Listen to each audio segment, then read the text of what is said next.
कारण कि यही लोगों को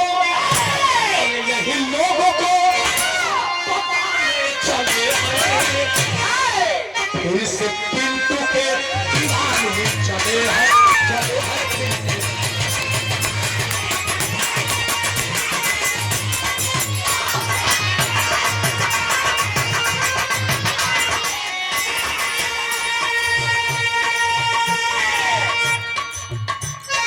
भैया भैया अब सबका हाथ उठ जाएगा चाहे पिंटू भैया भैया गिर मारे।